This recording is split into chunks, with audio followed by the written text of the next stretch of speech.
loan belum lulus, belum tanda tangan, tapi dah minta bayar.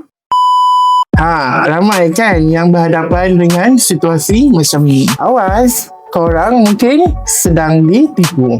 Kalau loan lulus, memang betul kena bayar duty stamp kepada lembaga hasil. Tetapi biasanya selepas loan diluluskan dan selepas tanda tangan. Biasanya bank atau institusi kewangan akan tolak amount ni terus dari loan korang atau dimasukkan dalam bayaran insuran. Tak perlu nak buat apa-apa pindahan secara peribadi. Berhati-hati jika ada individu atau ejen yang minta korang bayar, sama ada cukai lembaga hasil atau fee pendapatan ataupun cukai SST sebelum pinjaman diluluskan. Itu adalah sindiket pinjaman tidak wujud, aka scam.